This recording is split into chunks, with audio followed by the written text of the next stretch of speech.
Many people think you need to be rich to travel the world or you need to have a lot of money saved up, but that is far from the truth. I've started my travels with around 2,500 US dollars and I've managed to live for about 4 years traveling this way. Not only that, but when I came back to Argentina 4 years after I had left, I actually came back with more money than I had left with. In this video, I will show you how to do the same thing. Hello, my name is Franco. I'm 22 years old. I'm Argentinian and I've been traveling since I was 18 years old. I've spent 2 years in New Zealand, 2 years in Australia, and now I'm here in Germany. And in the 2 months that I've been in Germany, I've already visited around 10 different places here. Plus, I've been to Austria and Holland. Another little detail that I just want to throw out there is that Argentina is not a very rich country. And many people that I've met have been traveling from much poorer countries than Argentina even. My light just turned off. So just that idea that you need to come from a privileged background is also not that true, really. All right, so how can we make to earn money while traveling? First, there is the digital nomad style, and I am currently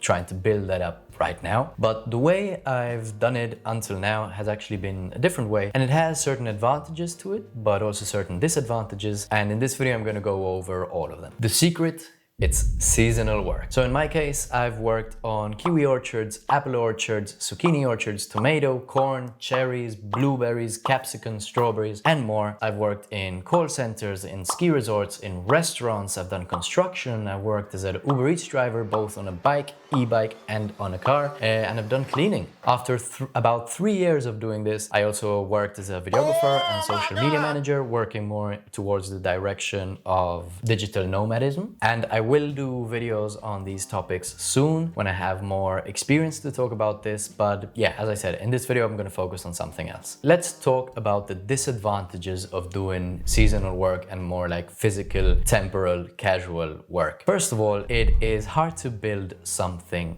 up. None of these jobs, except for the last few, are ones I'd like to be doing at 60 years old. It can be a dead end and it can be physically tiring in many ways. And another disadvantage is that you meet lots of crazy people. So now let's go into the advantages of this. And one of the advantages is that you meet a lot of crazy people, especially if you're young and you still don't have much experience in the workforce, or maybe you have a bit of experience but you're tired of PC work and you just want to do something that's completely different. This has got you covered. Also, these can be dead-end jobs, but they don't need to be. A construction worker in Australia earns more money than most people do in most professions in most of the world. And you can always start working as a construction worker and eventually work your way up to be, for example, a construction manager. I've cleaned the mansions of many construction managers in the past, so I know that you can make a lot of money this way. Also, these jobs being physically tiring can be a pro. That romanticized idea of the farmer going to sleep after a hard day's work is definitely true. I usually have a very hard time falling asleep, but it's never been as easy for me to go to sleep, and I've never felt as healthy as when I was working in the apple orchards in Hastings. You get so many crazy experiences from this. You start believing that you can really do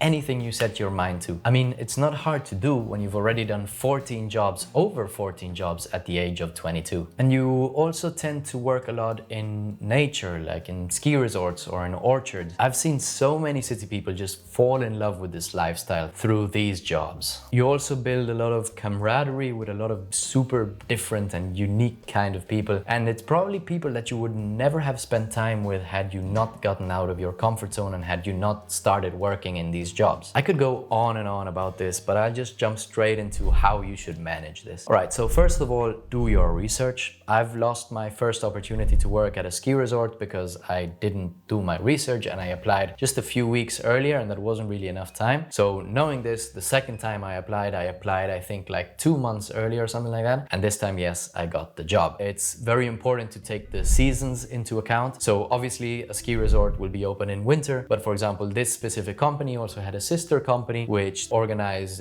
trekkings and different tourism things in the Milford Sounds, which is definitely one of the most beautiful places in New Zealand. And this was in the summer. So you need to make sure that you know these things beforehand. In the case of orchards, you need to check which are the fruits that can earn you the most money. And again, what seasons you do these fruits in. And you should know things like, for example, the fact that tree fruits are better to pick than ground fruits because you're not all the time bending down. Really, there's so much that can be said about orchard work. I could go into that into this video, but since it's so much info, I decided I'll just keep that for a future video, which will be coming out really soon. So make sure to stick around for that. And yeah, that's pretty much it. That's why I'm saying this is the easy way, because you don't need to know any particular skills. These are mostly just companies that just need workers, basic workers. And if you just have a muck of decency to you, they will probably take you. I hope this helps you see that you don't need a million followers on YouTube or a billion clients on Fiverr to be able to travel. You can make like $800 a week, or you could make $200 in just 2 hours, or maybe $400 in 1 day just from working orchard jobs. I'm saying this because I have done all of these three, and I was not even a good picker. The professionals, like the best pickers I've met, would make like $2,000 or even more a week. So stop thinking that office work in your home country is the only way to do it. Let me know if you have any particular questions in the comments. If you want to know more about orchard work, make sure to stick around. I have a full video coming out on that soon. And if you want to know why I love traveling so much, maybe watch this video. Or how about this video?